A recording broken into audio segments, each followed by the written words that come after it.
আল্লাহর নবী হযরত ইব্রাহিম আলাইহিস সালাম আল্লাহ পাক রব্বুল আলামিনের কাছে দোয়া করে বললেন, হে আল্লাহ, নিশ্চয়ই কিছু মানুষ তারা পথভ্রষ্ট করে দিয়েছে অনেক মানুষকে। তিনি এই দোয়ার মধ্যে কিছু নারী জাতির কথা, দুষ্ট নারীর কথা বললেন, যেই দুষ্ট নারীগুলো কিছু নেককার পরহেজগার পুরুষদেরকে পথভ্রষ্ট করে দিয়েছে। এরপরে ইব্রাহিম আলাইহিস সালাম বললেন, যারা আমার আনুগত্য করেছে তারা তো আমার দলভুক্ত, আর যারা আমার নাফরমানি করেছে তারা তো আমার দলভুক্ত না। কিন্তু আল্লাহ পাক রব্বুল আলামিন আপনি হলেন অসীম দয়ালু, দয়াবান। যারা আমার অনুসরণ করেছে, অনুকরণ করেছে, তারা তো আমার দলভুক্ত হয়েছে, মুসলমান হয়েছে। কিন্তু যারা আমার অনুসরণ করে নাই, আপনি তাদের উপর রহম করেন, তাদেরকে হেদায়েত দান করেন। ইব্রাহিম আলাইহিস সালামের দোয়া আল্লাহর নবী কুরআনের আয়াতের মধ্যে তিলাওয়াত করলেন। এরপরে আল্লাহর নবী আরেকখানা আয়াত তিলাওয়াত করলেন, যে আয়াতের মধ্যে হযরত ঈসা আলাইহিস সালাম আল্লাহ পাক রব্বুল আলামিনের কাছে দোয়া করে বলেছেন, ইন তুআযিবহুম ফাইন্নাহুম ইবাদুক ওয়া ইন তাগফির লাহুম ফাইন্নাকা আনতাল আজিজুল হাকীম। আল্লাহর নবী ঈসা আলাইহিস সালাম বলেন, আল্লাহ তাআলা রব্বুল আলামিন যারা অন্যায় করেছে, নাফরমানি করেছে, তাদেরকে যদি আপনি শাস্তি দেন সেই ক্ষমতা আপনার আছে, কারণ তারা তো আপনারই বান্দা। আপনি তাদের চাইতে অনেক অনেক গুণ বেশি অনেক অনেক গুণ বেশি ক্ষমতাশালী। আপনি ইচ্ছা করলে তাদেরকে সাজা দিতে পারেন, শাস্তি দিতে পারেন। কিন্তু রব্বুল আলামিন যদি আপনি মাফ করে দেন, আপনি তো মহান অনুগ্রহকারী, আপনি পরাক্রমশালী। আপনি ইচ্ছা করলে গুনাহগার বান্দাদেরকে মাফ করে দিতে পারেন। এটা আয়াত কুরআনের। ঈসা আলাইহিস সালামের দোয়াটাকে আল্লাহ তাআলা আয়াত হিসাবে নাজিল করছেন। এটা রাসূল কুরআনের আয়াতের মধ্যে তিলাওয়াত করলেন। আমার মুসলমান ইমানদার ভাইরা, আমার আপনার নবী, বিশ্ব নবী সরওয়ারে দু আলম, তিনি যেই মাত্র হযরত ইব্রাহিম আলাইহিস সালামের এই দোয়াটা এবং হযরত ঈসা আলাইহিস সালামের এই দোয়াটা তিলাওয়াত করলেন, আল্লাহর নবীর চোখ থেকে পানি পড়তেছে। আল্লাহর নবী দরদর করে কান্না করছেন।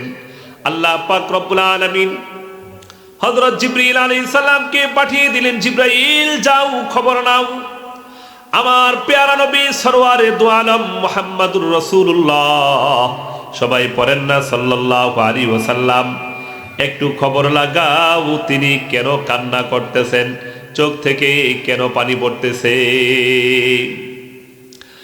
হযরত জিবরিল আলাইহিস সালাম দুনিয়ায় আসলেন, এসে জিজ্ঞেস করলেন, ইয়া রাসূলুল্লাহ, আল্লাহ পাক রব্বুল আলামিন আমাকে পাঠিয়েছেন, জানতে চেয়েছেন আপনি কেন কান্না করছেন, আপনার চোখ থেকে কেন পানি ঝরতেছে। আল্লাহর নবী, বিশ্ব নবী সরওয়ারে দু আলম বলেন, আরে আমার আগে দুইজন নবী, হযরত ইব্রাহিম আলাইহিস সালাম এবং হযরত ঈসা আলাইহিস সালাম, তারা দুইজন তাদের উম্মতের জন্য দোয়া করেছে। আমারও আমার উম্মতের কথা স্মরণ হয়েছে, এই জন্য আমি কাঁদতেছি যে আমার গুনাহগার উম্মতের কি অবস্থা হবে। রাসূল কান্না করতেছেন, আগের দুই নবীর কথা শুনছেন আর কান্না জুড়ে দিচ্ছেন। আল্লাহ পাক রব্বুল আলামিন হযরত জিবরিল আলাইহিস সালামকে পাঠিয়ে দিলেন, জিবরাইল জানায়া দাও আমার পয়গম্বরকে, আমি আল্লাহ পাক রব্বুল আলামিন আমার পয়গম্বরকে তার উম্মতের ব্যাপারে নিরাশ করব না। তার উম্মত যদি ক্ষমা চাই, আমি আল্লাহ পাক রব্বুল আলামিন তাদেরকে মাফ করে দেব। সুবহানাল্লাহ, মাফ করে দিবেন আমাদেরকে। তো মুহতারাম হাজরিন, রসুল এই উম্মতের ব্যথায় সদা সর্বদা ব্যথিত ছিলেন, উম্মতের জন্য রসুল কান্না করতেন। একদিন আম্মাজান হযরত আয়েশা রাদিয়াল্লাহু তাআলা আনহা তিনি বলেন যে রসুলের যেদিন চেহারাটা খুব হাসি খুশি থাকতো, চেহারাটা উজ্জ্বল থাকতো, আমি সেই দিনই আল্লাহর নবীর কাছে দোয়া চাইতাম। আম্মাজান আয়েশা রাদিয়াল্লাহু তাআলা আনহা বলেন, সেই ধারাবাহিকতায় আমি একদিন দেখতে পেলাম আমার নবী, আল্লাহর নবী সরওয়ারে দু আলম ঘরের মধ্যে এসেছেন, তার চেহারা হাসি খুশি উজ্জ্বল চেহারা। আমি বললাম, ইয়া রাসূল আল্লাহ, ইয়া হাবিব আল্লাহ, আপনি আমার জন্য দোয়া করেন। এই সময় আল্লাহর নবী সরওয়ারে দু আলম হযরত আয়েশা রাদিয়াল্লাহু তাআলা আনহার জন্য দোয়া করলেন। কি দোয়া করলেন? আল্লাহর নবী আয়েশা রাদিয়াল্লাহু তাআলা আনহার জন্য বললেন, আয় আল্লাহ, তুমি তোমার বান্দি আয়েশাকে মাফ করে দাও, আয়েশার জীবনের সমস্ত কবিরা সগীরা পিছনের গুনাহগুলো মাফ করে দাও। আয়েশা রাদিয়াল্লাহু তাআলা আনহা বলেন, আল্লাহর নবী এমন দোয়া করলেন, সেই দোয়াটা আমি শুনলাম, আর শুনে আমি মুস্কি মুস্কি হাসতে লাগলাম। বিশ্বনবী সরওয়ারে দু আলম আয়েশা রাদিয়াল্লাহু তাআলা আনহাকে ডাক দিলেন, হে আয়েশা, তুমি এইমাত্র আমার দোয়াটা শুনলে, আমার দোয়া শুনে তুমি কি খুশি হওনি? তোমার কি ভালো লাগেনি? আয়েশা বলেন, ইয়া রাসূলুল্লাহ, ইয়া হাবিবাল্লাহ, আপনি পয়গম্বর আমার জন্য দোয়া করেছেন, আমি কি খুশি না হয়ে পারি নাকি? আল্লাহর নবী ডাক দিয়ে বলেন, আয়েশা শোনো, আমি শুধু তোমার জন্য না, প্রত্যেক নামাজের পরে আমি আমার গোটা উম্মতের জন্য এই দোয়া করি যে আল্লাহ আমার উম্মতের জিন্দেগীর গুনাহ খাতাগুলো মাফ করে দাও। মুহতারাম হাজরিন, রসুল আমাদেরকে মোহাব্বত করতেন, ভালোবাসতেন, কথা বলেন ঠিক কিনা? এই কারণেই রসুল আমাদের জন্য এমন চমৎকার সুন্দর দোয়া করতেন যাতে আল্লাহ পাক রব্বুল আলামিন আমাদেরকে মাফ করে দেয়, আমরা কেউ যেন জাহান্নামী না হই। সদা সর্বদাই রসুল সেই ব্যথায় ব্যথিত, সেই বেদনা রসুলের ভিতরে রসুল কান্না করতেন উম্মতের জন্য, সুযোগ পেলেই আল্লাহর কাছে বলতেন, আল্লাহ তুমি আমার উম্মতকে মাফ করে দাও। মুহতারাম হাজরিন, আল্লাহর নবীর দুই আপন লোক ইন্তেকাল করেছে। একজন হলেন আমাদের আম্মা জান হযরত খাদিজা রাদিয়াল্লাহু তাআলা আনহা, আরেকজন হলেন আবু তালেব, আল্লাহর নবীর চাচা আবু তালেব, তিনি ইন্তেকাল করছেন। আবু তালেব কাফের ছিলেন, কিন্তু এরপরও ঘরের বাইরে আল্লাহর নবীর উপরে মাথার উপরে ছায়া ছিলেন। আবু তালেবের উপস্থিতিতে আরবের কোনো লোক আল্লাহর নবীকে কোনো কটু কথা বলবে সেই সাহস আরবের কুরাইশ বংশের কোনো ব্যক্তির ছিল না। তো একই বছর অল্প কয়েকদিনের ব্যবধানে আল্লাহর নবীর ঘরের শান্তি হযরত খাদিজা রাদিয়াল্লাহু তাআলা আনহা, আর বাহিরের মাথার উপরে ছায়া চাচা আবু তালেব ইন্তেকাল করলেন। রসুলের মনটা খুব খারাপ। রসুল্লাহ চিন্তা করলেন যে মক্কার মানুষ তো আমার ধর্ম গ্রহণ করছে না, আমার দাওয়াত কবুল করছে না, তাহলে আমি যাই আমার দুধমা হযরত হালিমাতুস সাদিয়া রাদিয়াল্লাহু তাআলা আনহা, তার বাবার দেশ, আমার নানির ভিটা, সেই তায়েফের প্রান্তরে গিয়ে আমি তাদেরকে একটু দাওয়াত দেই, সম্ভবত তারা আমার দাওয়াত গ্রহণ করবে, ইসলাম কবুল করবে। তায়েফের মাটি বড় উর্বর ছিল, তায়েফ ছিল শস্য সমল এলাকা, ওখানে প্রচুর পরিমাণ ফসল উৎপন্ন হতো। আল্লাহর নবী চিন্তা করলেন ওখানকার মানুষ বড় ভালো, তারা হয়তোবা আত্মীয়তার দিকে লক্ষ্য করে আমার দাওয়াত কবুল করবে, আর তাদের মাটি যেহেতু নরম, তাদের মনটাও নরম হবে। এই চিন্তা করে আল্লাহর নবী তায়েফ গেলেন ইসলামের দাওয়াত নিয়ে।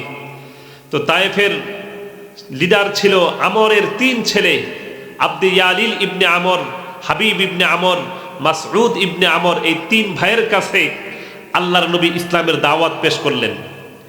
তো সবচেয়ে বড় ভাই আব্দে ইয়ালিল ইবনে আমর, সে বলল যে আল্লাহ পাক তোমার কাছে যদি নবুয়ত পাঠিয়ে থাকে তাহলে অতি সত্বর কাবা শরীফ ধ্বংস হয়ে যাবে।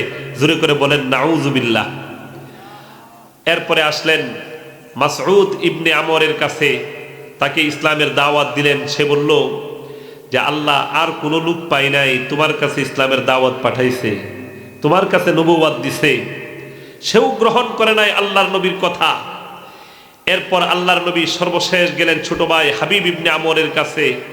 সে বলল আমি তোমার সঙ্গে কথাই বলবো না, কারণ তুমি যদি সত্য নবী হয়ে থাকো তাহলে তোমার কথা গ্রহণ না করলে আল্লাহর পক্ষ থেকে আমার উপরে আযাব আসবে।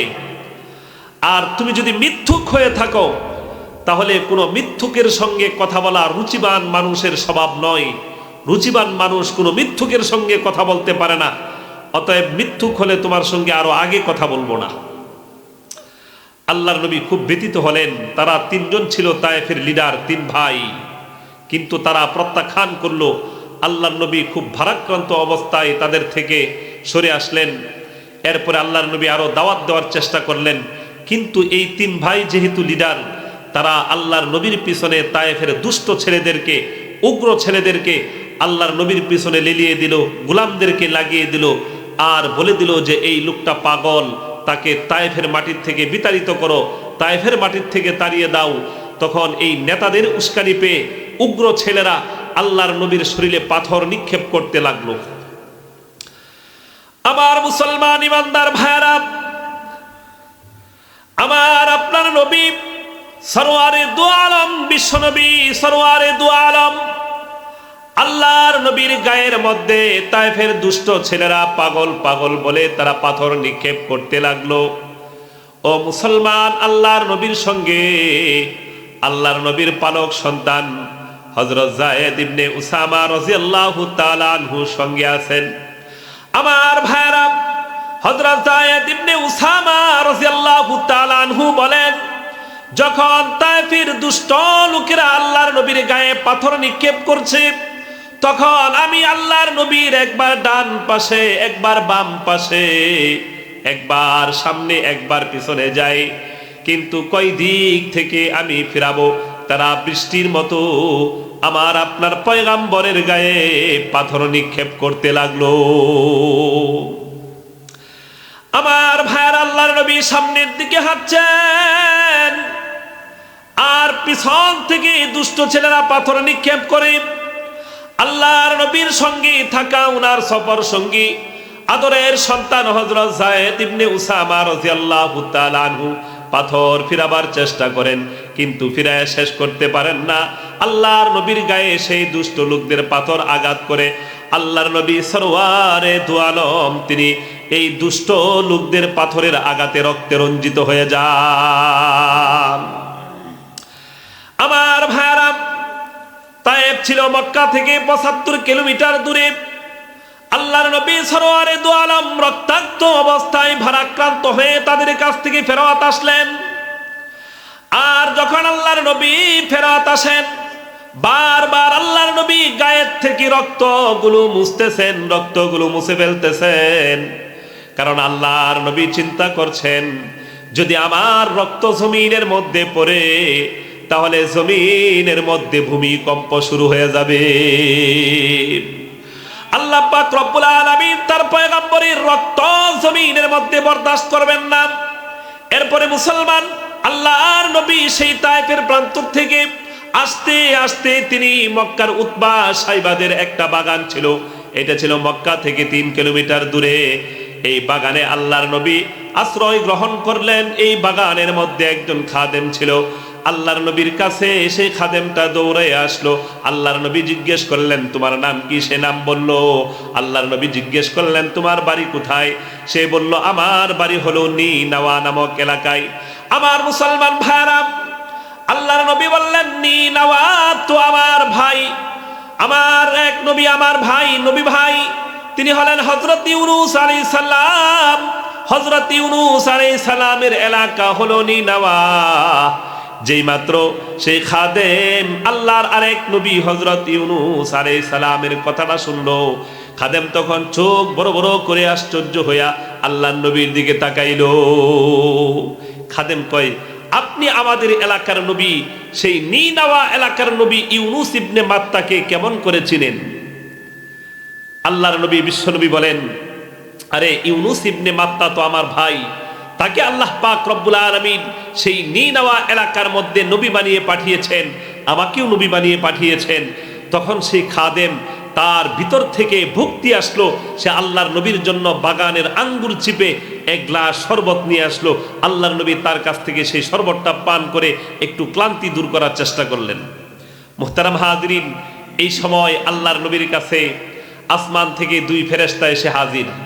একজন জিবরিল আলাইহিস সালাম, আরেকজন হলেন সেই তায়েফ উপত্যকার দায়িত্বে নিয়োজিত ফেরেশতা। এই দুই ফেরেশতা আল্লাহর নবীর কাছে আসছে।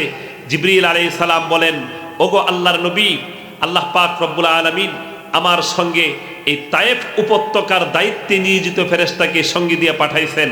আপনি যদি চান তাহলে তাদেরকে দুই পাহাড়ের মাঝখানে চাপা দিয়ে শেষ করে দেব। আর মুসলমান ইমানদার ভাইরা, এই সময় আমার আপনার নবী, বিশ্ব নবী সরওয়ারে দু আলম আসমানের দিকে হাত উত্তোলন করে আল্লাহর কাছে দোয়া করেন, আল্লাহুম্মা হদি কওমি ফাইন্নাহুম লা ইয়ালামুন। আল্লাহ তাআলা রব্বুল আলামিন, আমার জাতি গোষ্ঠী হলো তায়েফের মানুষ, তারা বুঝতে পারে নাই, তারা আমাকে চিনতে পারে নাই। আল্লাহ গো, আপনি তাদেরকে হিদায়াত দিয়ে দেন, আপনি তাদেরকে ধ্বংস করবেন না। রব্বুল আলামিন, আমি আশা করি তাদের থেকে এমন লোক পয়দা হবে যারা নিজেরা হেদায়েত প্রাপ্ত হবে, হেদায়েতের বাণী নিয়ে ইথারে ইথারে ঘুরে বেড়াবে। ও মুসলমান, একটু খেয়াল করেন, আল্লাহর নবী রক্তাক্ত হইলেন, পাথরের আঘাত খেলেন, এরপরও জাতির ধ্বংসের জন্য বদদুয়া করেন। কথা বলেন, যদি সেই দিন আল্লাহর নবী অনুমতি দিতেন তাহলে আকাশ থেকে আগত ফেরেশতা জিবরিল আলাইহিস সালাম এবং তার সঙ্গে থাকা এই উপত্যকার দায়িত্বে নিয়োজিত ফেরেশতা দুইজনে মিলে এই তায়েফবাসীকে দুই পাহাড়ের মাঝখানে রেখে চাপ দিয়ে তাদেরকে হালাক করে দিত। কিয়ামত পর্যন্ত কোনো ফসল টসল মানুষ কিছুই সেই মাটির মধ্যে জন্ম নিত না। আল্লাহর নবী পারতেন কি পারতেন না? কিন্তু করেন নাই কেন? উম্মতের প্রতি মহাব্বত, দরদ, ভালোবাসা। কথা বলেন ঠিক কিনা? আল্লাহর নবী সেই দিন বদদুয়া দেন নাই, তাদের হেদায়েতের জন্য দোয়া করলেন। ও মুসলমান, এরপর আল্লাহর নবী মক্কায় আসলেন। নবীর মনটা খুব খারাপ। আল্লাহ পাক রব্বুল আলামিন তার হাবিবের চেহারার দিকে তাকাইয়া মন খারাপের দিকে লক্ষ্য করে সরাসরি আসমানে ডাকলেন। হযরত জিবরিল আলাইহিস সালাম আল্লাহর নবীকে এসে বললেন, ওগো আল্লাহর নবী, আপনাকে আল্লাহ তাআলা সালাম দিয়েছে এবং দাওয়াত দিয়েছে। জুড়ে করে বলেন সুবহানাল্লাহ। ও মুসলমান, এরপর আল্লাহর নবী সাত আসমান জমিন সব ভেদ করে কোথায় চলে গেলেন? আরশে আজিমে। আল্লাহ পাক রব্বুল আলামিন সেই বিবরণ দিয়েছেন, ফাকানা কাবা কাউসাইনি আও আদনা। আমার মুসলমান ভাইরা, আল্লাহ পাক রব্বুল আলামিন তার পয়গম্বরকে আরশে আজিমে নিয়ে গেলেন। আরশে আজিমের মধ্যে আল্লাহ পাক রব্বুল আলামিন এবং তার পয়গম্বরের মাঝখানের দূরত্ব হলো একটা ধনুকের দুই মাথা। একটা ধনুকের মধ্যে তীর মারে যেই ধনুক, এই ধনুকের দুই মাথার মধ্যে যেই দূরত্ব, আল্লাহ পাক রব্বুল আলামিন এবং তার পয়গম্বরের মধ্যে সেই দূরত্ব। কথা বলেন না সুবহানাল্লাহ। আমার ভাইরা, আল্লাহ পাক রব্বুল আলামিনের সামনে গিয়ে আল্লাহর নবী, বিশ্ব নবী সরওয়ারে দু আলম পাঠ করলেন, আল্লাহর প্রশংসা করলেন, গুণ কীর্তন করলেন এবং নিজেকে সমর্পণ করে দিয়ে আল্লাহর নবী বললেন, আত্তাহিয়াতু লিল্লাহি ওয়াসসালাওয়াতু ওয়াত-তাইয়্যিবাত।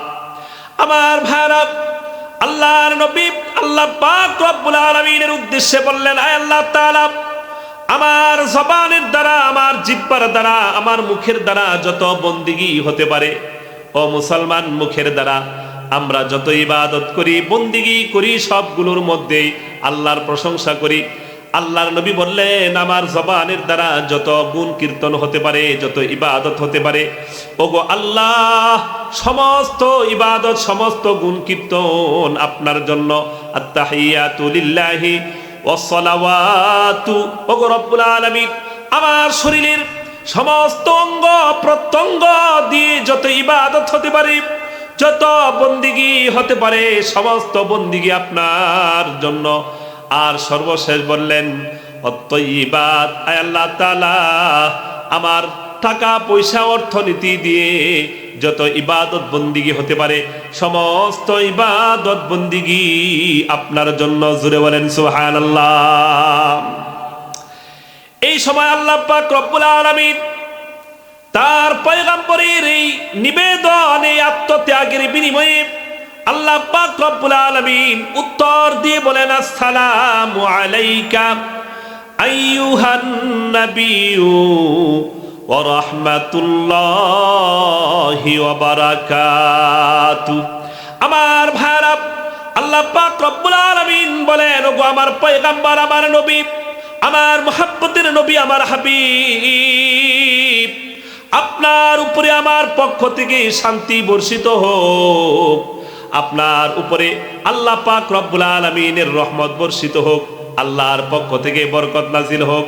ও মুসলমান, এবার লক্ষ্য করার বিষয় হলো, যেই মাত্র আল্লাহ পাক রব্বুল আলামিন তার নবীকে শান্তির বার্তা দিচ্ছেন, তার নবীকে রহমত বরকতের বার্তা দিচ্ছেন, এই সময় আল্লাহর নবী, বিশ্ব নবী সরওয়ারে দু আলমের মনে পড়ে গেল, আরে দুনিয়ার বুকে আমার এক ঘুমন্ত উম্মতকে আমি রেখে এসেছি, আমার এক উম্মত দুনিয়ার মধ্যে আছে, আমার উপরে আল্লাহ পাক রব্বুল আলামিন শান্তি দিচ্ছেন, রহমত দিচ্ছেন, বরকত দিচ্ছেন, আমি কেন এই মুহূর্তে আমার উম্মতকে ভুলে যাব?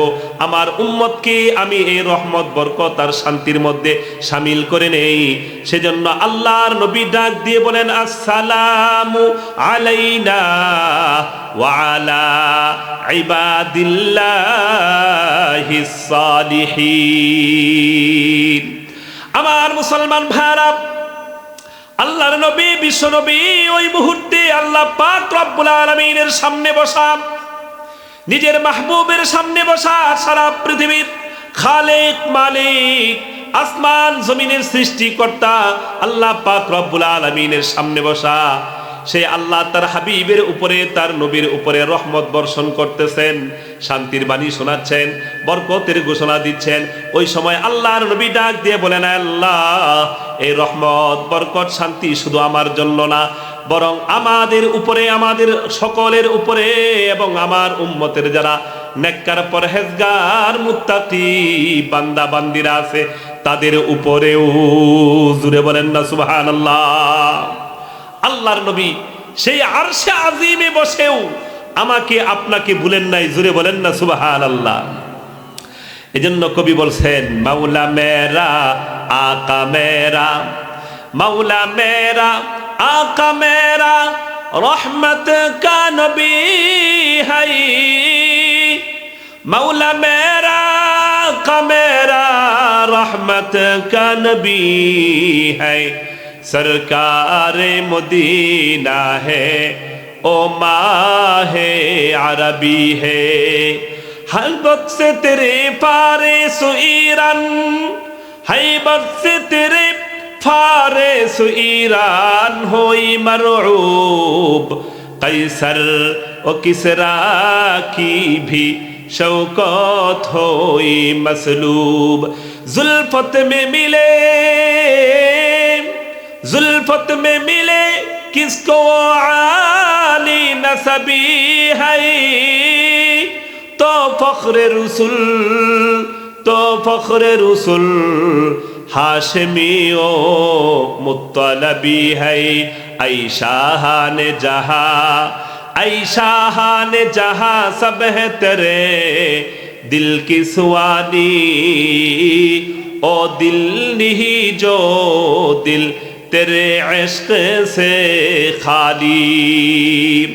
আমার মুসলমান ভাইরা, এই পর্যন্ত যা বললাম সবগুলোর দ্বারা উদ্দেশ্য হলো, আমার আপনার নবী, বিশ্ব নবী সরওয়ারে দু আলম আপনাকে আমাকে মুহাব্বত করেছেন, এই উম্মতকে মুহাব্বত করেছেন। কথা বলেন ঠিক কিনা? ও মুসলমান, জুড়ে বলেন না ঠিক কিনা? রসুল আমাদেরকে সীমাহীন অফুরান ভালোবেসেছেন। রসুলের ভালোবাসার বিবরণ দিয়ে আমরা কিয়ামত পর্যন্ত কোনোদিন শেষ করতে পারবো না। রসুল এই উম্মতকে, তার উম্মতকে এত মহাব্বত করেছেন, ভালোবেসেছেন। রসুলের এই মহাব্বতের প্রতিদান উম্মতের পক্ষে দেওয়া কোনোদিন সম্ভব না। মুহতারাম হাজিরিন, এবার কেউ যদি আপনাকে মহাব্বত করে ভালোবাসে, তাহলে আপনার দায়িত্ব কি বলেন তো? আপনার আমার দায়িত্ব কি? তাকেও ভালোবাসা, কথা কন ঠিক কিনা? নাকি কেউ যদি একটু মহাব্বত করে আদর করে ভালোবাসে আর বিনিময়ে তারে শুধু আপনি ক্ষতি করে যাবেন, এটা কি মানুষের নীতি হতে পারে? একজন খাঁটি সৎ মানুষ কশ্চিনকালেও নিমক হারামি করতে পারে না, কারণ আল্লাহর নবী হাদিস শরীফের মধ্যে বলেছেন, মাল্লাম ইয়াশকুরিন নাস লাম ইয়াশকুরিল্লাহ। যে ব্যক্তি মানুষের কৃতজ্ঞতা স্বীকার করে না, সে কোনোদিন আল্লাহর কৃতজ্ঞতাও স্বীকার করে না। একজন মানুষ উপকার করেছে, আপনার উচিত তার উপকার করতে না পারলেও তার পক্ষে থাকা, তার ভালো বলা। কিন্তু আমাদের নীতি হলো, কেউ যদি উপকার করে তাহলে আমরা একটু সুযোগ পাওয়া যাই, সুযোগ পাইলেই তারা আচ্ছা মতো মাটির নিচে গেড়ে ফেলি। কথা বলেন ঠিক কিনা? ও মুসলমান, এটা মানুষের কাজ নয় যে আমার উপকার করেছে আমিও তার উপকার করব। কথা বলেন ঠিক কিনা? যে আমার ক্ষতি করেছে আমি তার ক্ষতির থেকে দূরে থাকব, উপকার না করলাম। সে ক্ষতি করছে, করুক, আল্লাহ তার বদলা নিবে তার কাছ থেকে, আল্লাহর পক্ষ থেকে সে বদলা পাবে। আমার তার জন্য ক্ষতি করার কোনো প্রয়োজন নাই। এখন আমাদের নীতি হইল, আমরা কেউ উপকার করলে তারে আরো ক্ষতিটা বেশি করি। জুরে কন ঠিক কিনা?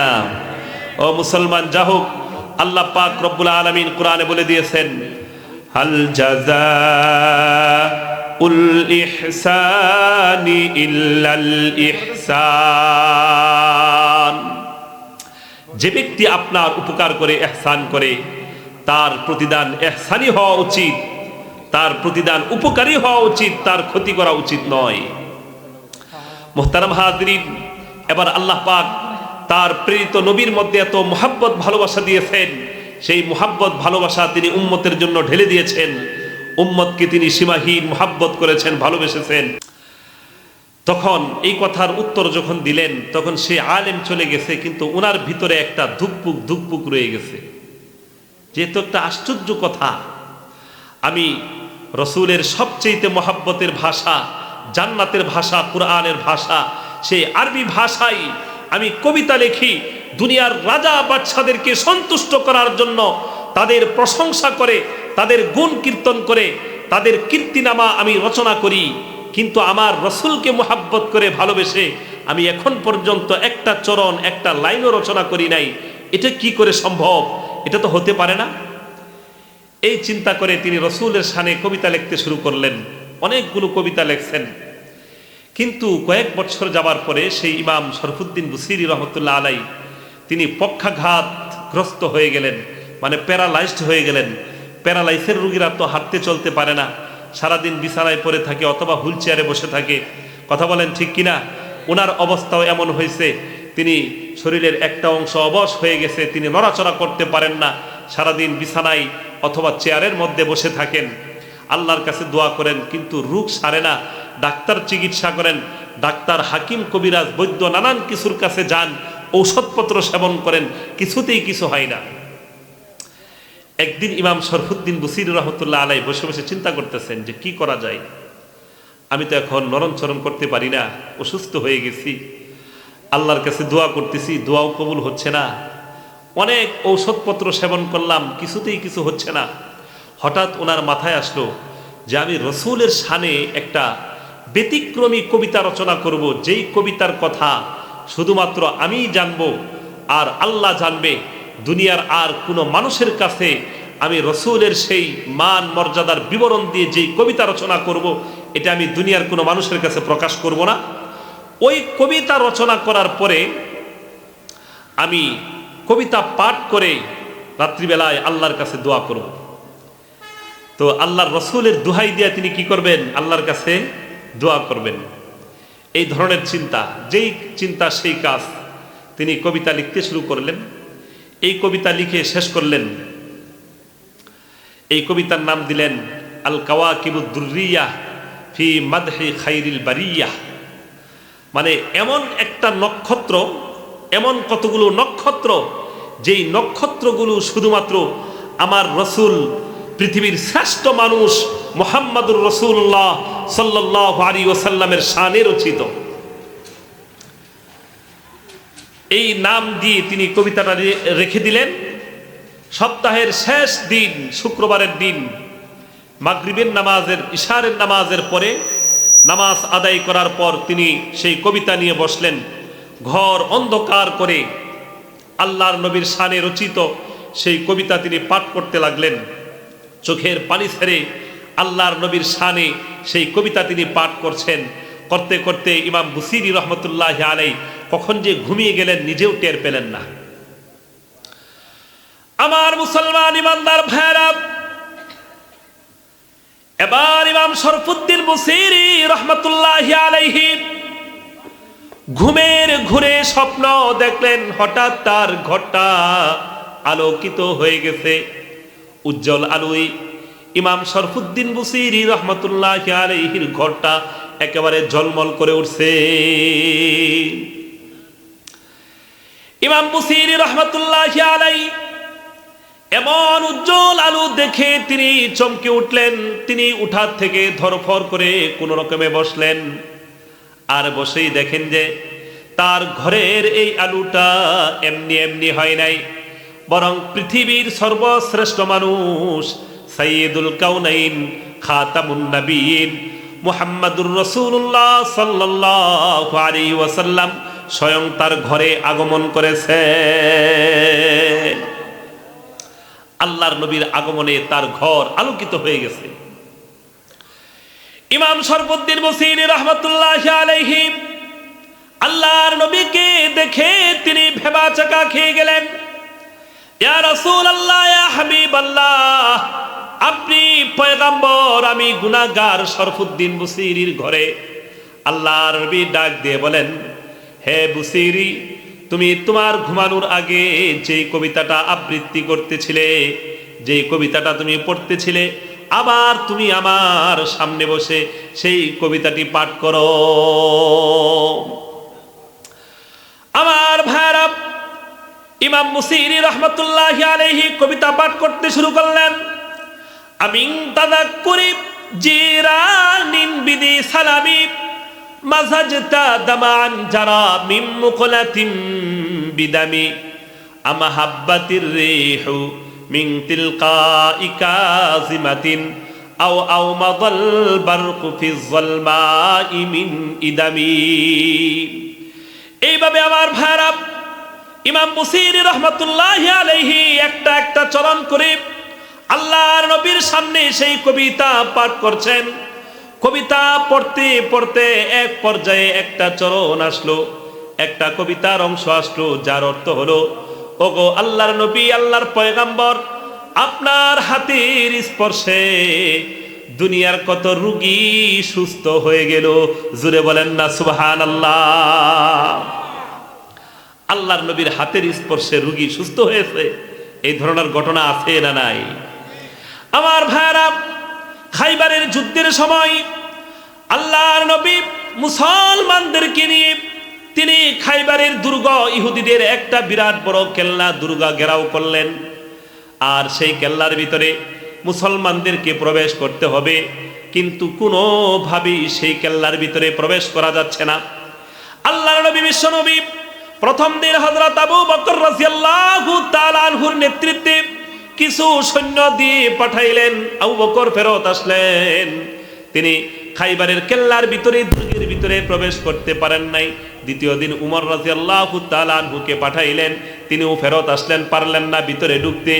শেষ দিন, 2 দিনের পর আল্লাহ দুনিয়া আলীর চোখের মধ্যে লাগায় দিলেন। সঙ্গে সঙ্গে আলীর চোখ মৃত্যুর আগ পর্যন্ত সুস্থ হয়ে গেছে। এই জন্য আমার ভাইয়েরা, ইমাম শরফুদ্দীন বুসিরি রাহমাতুল্লাহি আলাইহি কবিতার মধ্যে চরণ লিখেছেন, ওগো আল্লাহর নবী, দুনিয়ার কত রোগী, কত অসুস্থ মানুষ আপনার হাতের ছোঁয়া পেয়ে সুস্থ হয়ে গেছে। এই কবিতা যখন পাঠ করলেন, তখনই আল্লাহর নবীর গায়ের মধ্যে একটা চাদর ছিল, ইয়ামানি চাদর, সাদা একটা চাদর। এই চাদরটা আল্লাহর নবী নিজের গায়ের থেকে খুলে ইমাম বুসিরি রহমতুল্লাহ আলাইহিকে তার শরীরের মধ্যে পেঁচায়া দিলেন। ইমাম বুসিরির গায়ে আল্লাহর নবীর চাদর। ঘটনা কি বাস্তবে হচ্ছে না স্বপ্নে? স্বপ্নে ইমাম বুসিরি কি দেখতেছেন?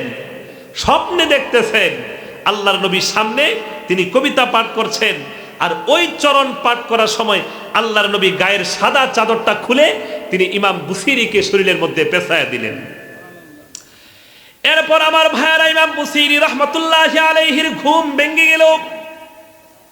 তিনি দেখেন ঘরের মধ্যে কোনো আলো নাই, আল্লাহর নবী ঘরের মধ্যে নাই, কারণ তিনি তো স্বপ্নে দেখেছেন, থাকবেন কি করে। কিন্তু মুসলমান, আশ্চর্যের ঘটনা হলো ইমাম বুসিরি রহমতুল্লাহ আলাইহি জাগ্রত হয়ে দেখেন শরীরের মধ্যে আল্লাহর নবীর দেওয়া সেই ইয়ামানি সাদা চাদরখানা বিদ্যমান রয়েছে। সাদা চাদরটা আছে। এবার ইমাম বুসিরি রহমতুল্লাহ আলাইহি অনুভব করলেন আল্লাহর নবীর চাদরখানা যতক্ষণ ধরে গায়ের মধ্যে এসেছে, আর কোনো শরীরের মধ্যে অসুস্থতা নাই, শরীরের মধ্যে কোনো রোগ নাই। জুড়ে বলেন না সুবহানাল্লাহ।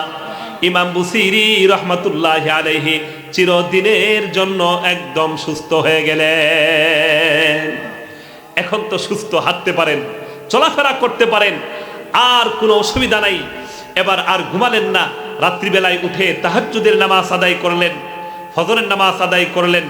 ফজরের পরে ইমাম বুসিরি রহমতুল্লাহ আলাইহি ঘর থেকে বের হইয়া হাঁটতে শুরু করলেন। এখন হাঁটতেছেন, এই সময় উনার এক বন্ধু, তিনি যেমন আল্লাহর অলি, তার আরেক আল্লাহর অলির সঙ্গে দেখা। সেই অলির নাম হইল শেখ আবু রাজা রহমতুল্লাহ আলাইহি। আবু রাজা ডাক দিয়া কয়, হে ইমাম বুসিরি, আমাকে রসুলের শানে যে কবিতাটা রচনা করছো এটা একটু শোনাও। ইমাম বুসিরি কয়, কবিতা তো অনেক লিখছি, তো আপনি কোনটা শুনতে চান? আমার ভাইরা, এই সময় শেখ আবু রাজা রহমতুল্লাহ আলাইহি ডাক দিয়ে বলেন, হে ইমাম বুসিরি, তোমার সেই কবিতা খানা আমি শুনতে চাই, যে কবিতার শুরুর অংশটা হলো আমিন তাযাক্কুরি জিরানিন বিদি সালামি মাজাজতা দামান জারা মিন মুকলাতিম বিদামি আমহাব্বাতির রিহু মিন তিলকাই কাযিমাতিন আও মাদাল বারকু ফিল যালমাই মিন ইদামি। আমার ভাইরা, ইমাম বুসিরি রহমতুল্লাহ আলাইহি শেখ আবু রাজা রহমতুল্লাহ আলাইহির জবানে কবিতার এই দুইটা লাইন শুনে তিনি আশ্চর্য হয়ে গেলেন। তিনি মনে মনে বলেন, ভাই, তিনি ডাক দিয়ে বলেন, ও ভাই, আমি তো দুনিয়ার কোনো মানুষকে আমার এই কবিতার কথা আজ পর্যন্ত কোনো দিন বলি নাই, আমি কাউকে দুনিয়ার কোনো মানুষকে আমার এই কবিতা শোনাই নাই, তাহলে আপনি কেমন করে আমার এই কবিতার সন্ধান পাইলেন? শেখ আবু রাজা রহমতুল্লাহ আলাইহি ডাক দিয়ে বলেন, হে ইমাম বুসিরি, গত রাত্রে তুমি যখন আমাদের প্রিয় হাবিব সরওয়ারে দু আলম আল্লাহর নবীকে এই কবিতা খানা পাঠ করে শোনাইতেছিলে, ওই সময় শুধু আল্লাহর নবী শুনেন নাই, বরং আল্লাহ পাক রব্বুল আলামিন সারা পৃথিবীর সমস্ত অলি আউলিয়া গাউস কুতুব সবাইকে তোমার ঘরের চারপাশে আল্লাহ রব্বুল আলামিন হাজির করে দিয়েছেন। এই কারণে শুধু তুমি একা না, তোমার এই কবিতার কথা সারা পৃথিবীর সমস্ত অলি আউলিয়া গাউস আবদাল সবাই জানে। এখন কবিতার নাম ছিল আগে আল কাওয়াকিবুদ দুররিয়া, এখন নাম হয়ে গেছে কাসিদাতুল বুরদা। বুরদা শব্দের অর্থ হল চাদর। আল্লাহ পাক রব্বুল আলামিন তার পয়গম্বরের চাদর তার নিকট পৌঁছাইয়াছেন। এই কবিতার মাধ্যমে কবিতা পাঠ করলো, আর আল্লাহর নবী স্বপ্নে তাকে চাদর পৌঁছাইয়া দিল। এখন এই কবিতার নামই হয়ে গেছে চাদরের কবিতা। জুড়ে বলেন না সুবহানাল্লাহ। ও মুসলমান, লাভ হয়েছে না ক্ষতি হয়েছে? রসুলকে মোহাব্বত করে সে সুস্থ হয়ে গেল, আল্লাহ পাক রব্বুল আলামিন তাকে চিরদিনের মতো সুস্থ করে দিলেন, আর সে অসুস্থতা তার শরীরের মধ্যে থাকলো না। এটা আল্লাহর নবীকে মোহাব্বতের কারণে আল্লাহর রসুলকে ভালোবাসার কারণে এই ধরনের ভালোবাসার প্রয়োজন আমাদের আছে না নাই?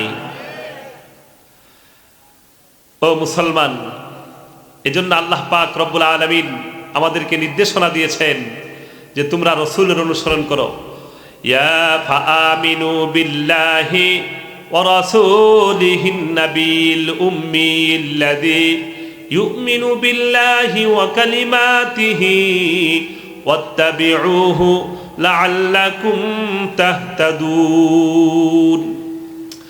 আমার মুসলমান ইমানদার ভাইরা, আল্লাহ পাক রব্বুল আলামিন তার পয়গম্বরের প্রতি ঈমান আনার জন্য বলেছেন এবং কুরআনুল কারীমের অনেক আয়াতের মধ্যে যেখানে আল্লাহ রব্বুল আলামিন তার স্বয়ং আল্লাহকে অনুসরণের জন্য বলেছেন, ওই আয়াতের মধ্যে আল্লাহর নামের সঙ্গে রসুলকে অনুসরণের জন্য বলেছেন।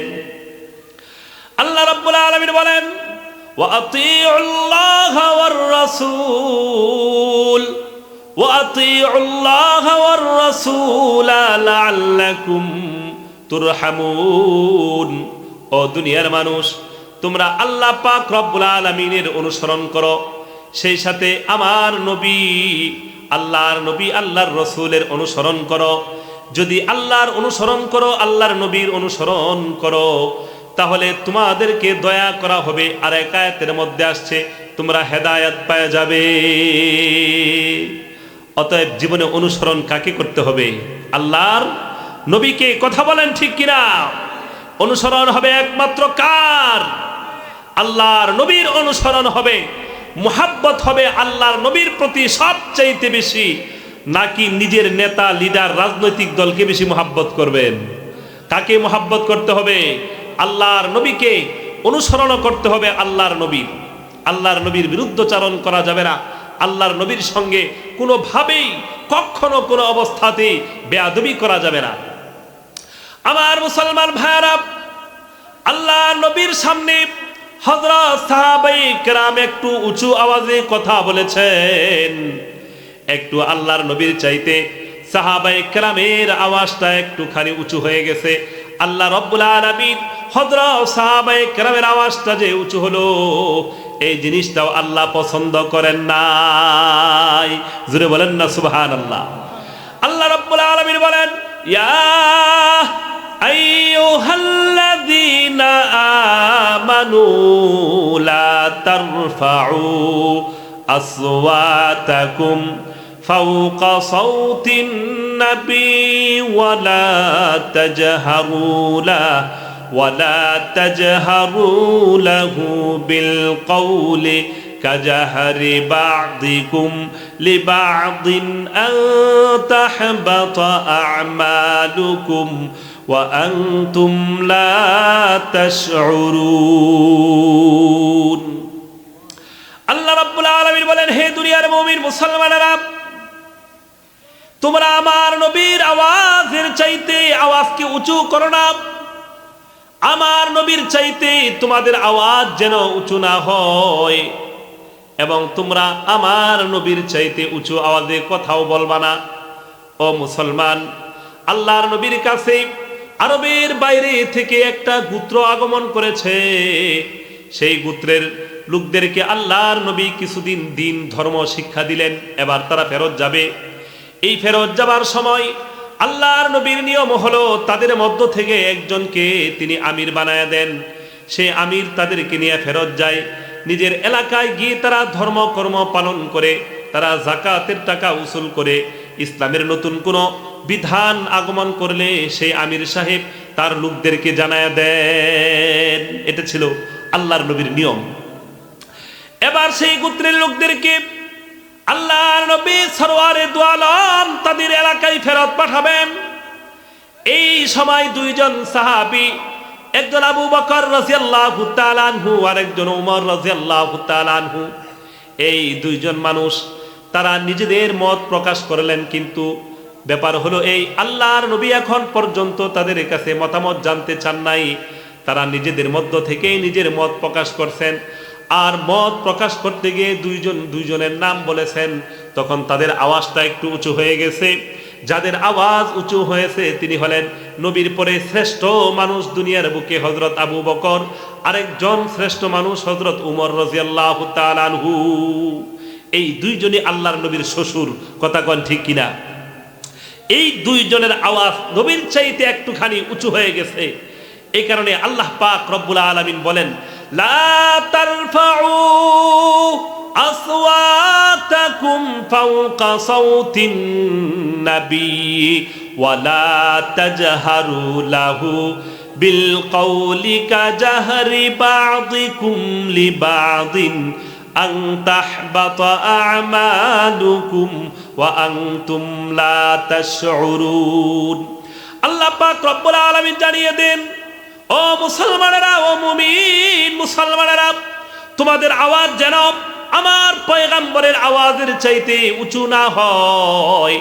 যদি আওয়াজ উঁচু হয় আমার পয়গম্বরের আওয়াজের চাইতে, তোমাদের আওয়াজ, তোমাদের গলা স্বর যদি উঁচু হয়ে যায়, তাহবাতা আমালুকুম, তোমাদের আমল বাতিল হয়ে যাবে, তোমরা টেরও পাবে না। নবীর চাইতে আওয়াজ উঁচু হইলে আমল বাতিল। এবার আমার ভাইরা, আল্লাহ রাব্বুল আলামিন আরো স্পষ্ট করে জানিয়ে দেন, ওয়া মাইয়ুশাকিকির রাসূলা মিন বাদি মা তাবায়্যানা লাহুল হুদা ওয়া ইয়াত্তাবি' গায়রা সাবিলিল মুমিনিনা নুওয়াল্লিহি মা তাওয়াল্লা ওয়া নুসলিহি জাহান্নাম ওয়া সাআত মাসীরা। আমার ভাইরা, আল্লাহ পাক রব্বুল আলামিন বলেন, দুনিয়ার মানুষ, যে ব্যক্তি হেদায়েত স্পষ্ট হওয়ার পরে, কুরআন আসার পরে, দিন আসার পরে আমার নবীর বিরুদ্ধচারণ করবে, আমার নবীর সঙ্গে বিরোধিতা করবে, তাহলে দুনিয়ার বুকে আল্লাহ পাক রব্বুল আলামিন বলেন, সে যেমন চলতে চায় চলুক, তাকে তার ইচ্ছার উপরে ছেড়ে দিলাম, কিন্তু মৃত্যুর পরে অনুস্তিহি জাহান্নাম। আমার রসুলের বিরুদ্ধচারণ করার কারণে, আমার রসুলের বিরোধিতা করার কারণে তাকে জাহান্নামে আমি অবশ্যই অবশ্যই পৌঁছাইয়া দিব। সেই জাহান্নাম কতই না নিকৃষ্ট। ও মুসলমান, এজন্য রসুলকে মুহাব্বত করা, অনুসরণ করা আমাদের জন্য আবশ্যক করে দিয়েছেন কে? একটু জোরে বলেন, কে করছেন? আমার ভাইরা, আল্লাহর নবী সরওয়ারে দু আলম আরেক হাদিসের মধ্যে বলেন, তারাকতু ফিকুম আমরাইন লান তাদিল্লু মা তামাসসাকতুম বিহিমা কিতাবাল্লাহি ওয়া সুন্নাত রাসূলি। আল্লাহর নবী বলেন, দুনিয়ার মুমিন মুসলমানেরা, আমার উম্মতেরা, আমি তোমাদের জন্য দুইটা জিনিস রেখে গেলাম, যতদিন পর্যন্ত এই দুই জিনিসের তোমরা অনুসরণ করবে কখনো কশ্চিনকালেও তোমরা পথভ্রষ্ট হবে না। একটা জিনিসের নাম হলো আল্লাহর কালাম, একটা জিনিসের নাম হলো কিতাবুল্লাহ কুরআন, আর একটা জিনিসের নাম হলো আমি পয়গম্বরের সুন্নত। জুড়ে বলেন সুবহানাল্লাহ। আমার ভাইরা, এবার কিছু মানুষ আছে এমন যারা সরাসরি আল্লাহর নবীর সঙ্গে বেয়াদবি করে, আল্লাহর নবীর সঙ্গে বেয়াদবি করে, আল্লাহর নবীর মর্তবা ক্ষুণ্ণ করে, আল্লাহর নবীর মর্যাদার উপরে আঘাত করে, নবীর সঙ্গে বেয়াদবি করে। এমন মানুষ আছে না নাই? ও মুসলমান, নবীর সঙ্গে বেয়াদবি করে এই ধরনের কোন কুলাঙ্গার যদি কোনো মুসলমানের সামনে পড়ে, সেই মুসলমানের জন্য এটা ফরজ হয়ে যায়, আল্লাহর নবীর শানে যেই কুলাঙ্গার বেয়াদবি করেছে তাকে সঙ্গে সঙ্গে হত্যা করা হবে। কথা বলেন ঠিক কিনা? এটা আল্লাহ পাক ফরজ করে দিয়েছেন এই উম্মতের উপরে, যে নবীর শানে বেয়াদবি করলে কোনোভাবেই তার রেহাই নাই, তার রক্ষা নাই, তাকে আর ছাড় দেবার কোনো সুযোগ নাই, তাকে হত্যা করেই ফেলতে হবে। কিন্তু আশ্চর্যের ব্যাপার হলো মুসলমান, এই আমরা নবীর চাইতে বেশি মহাব্বত করি রাজনৈতিক দলকে। কথা বলেন ঠিক কিনা? ও মুসলমান, এমন ঘটনা পূর্বে ঘটেছে যে একজন মানুষ নবীকে গালি দিছে, ইমানদার মুসলমানেরা তার বিরুদ্ধে আইনি ব্যবস্থা নেওয়ার জন্য মিছিল করেছে, যারা মিছিল করেছে পুলিশ তাদেরকে ভিডিও ফুটেজ দেখে দেখে গ্রেফতার করেছে, তাদের বিরুদ্ধে আইনি উদ্যোগ নেওয়া হয়েছে যারা মিছিল করছে তাদের বিরুদ্ধে। আর যে বেয়াদবি করছে তারা ছাড় দিছে, সম্পূর্ণরূপে ছাড়।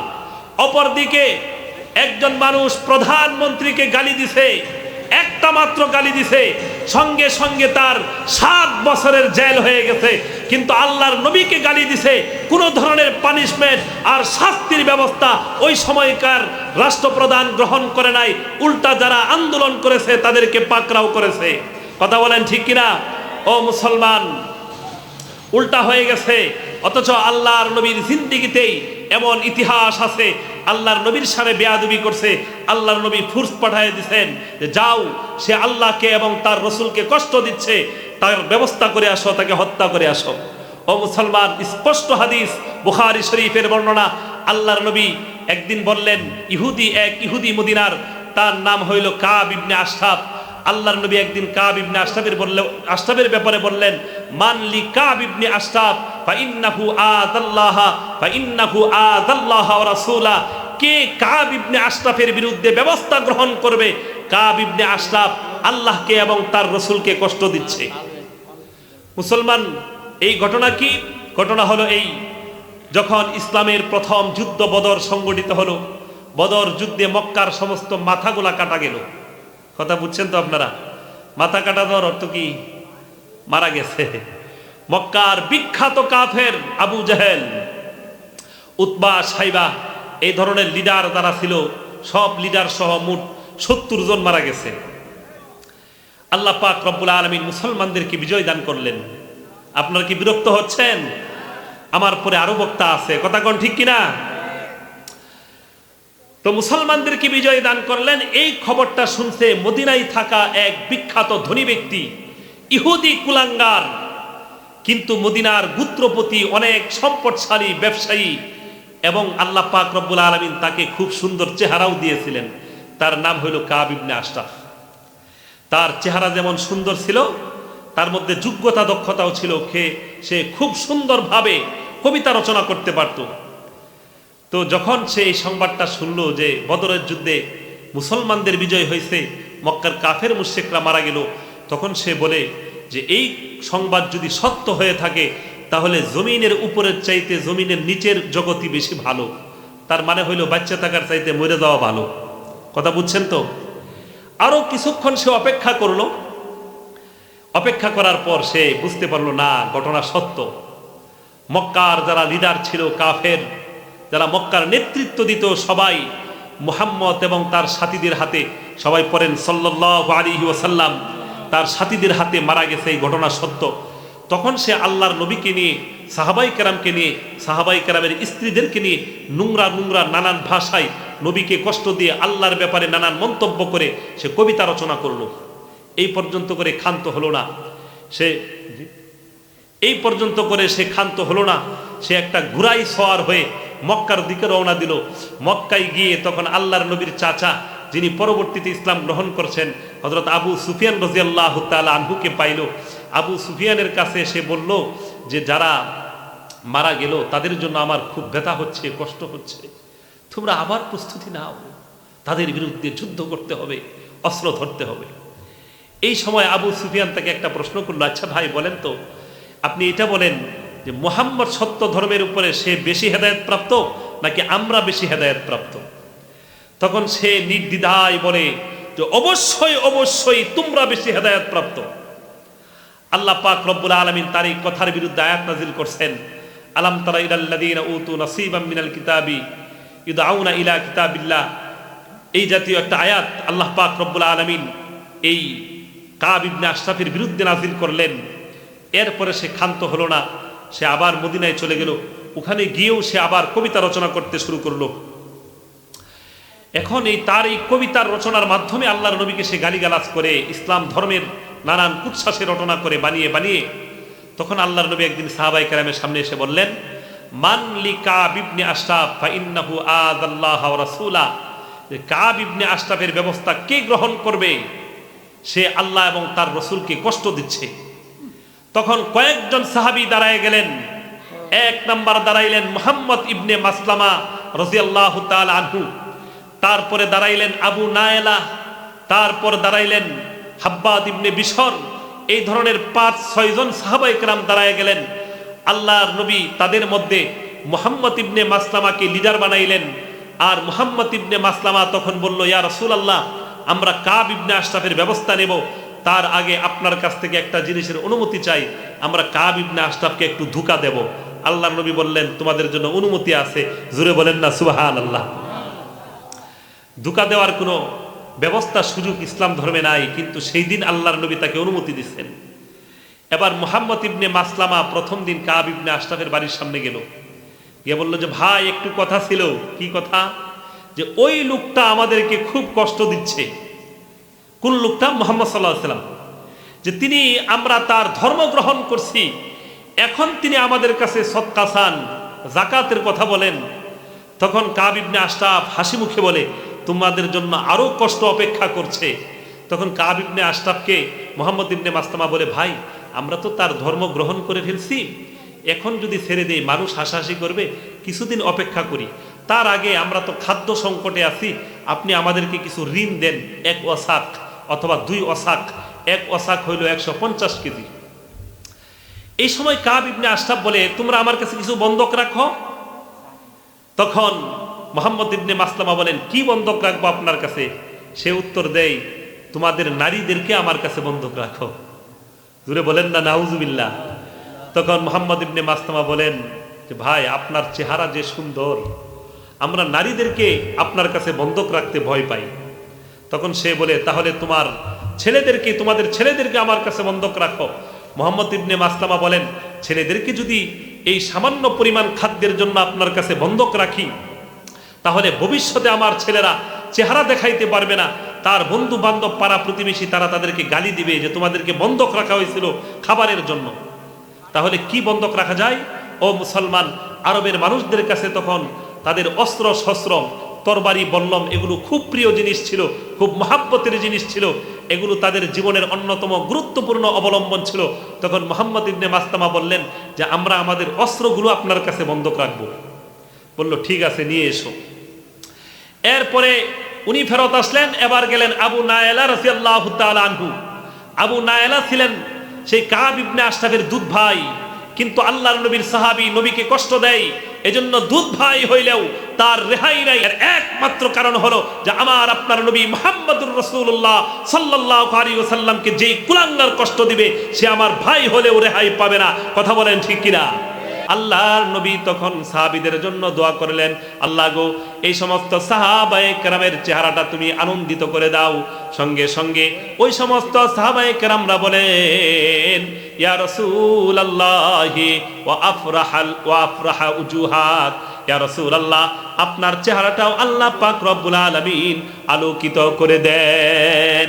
মাওলা মেরা আকা মেরা রহমত কা নবী है, सरकार मदीना है, ओ माहे अरबी है, ऐशाहान जहां, ऐशाहान जहां, सब है तेरे दिल की सुआनी, ओ दिल नहीं जो दिल हो तेरे इश्क से खाली।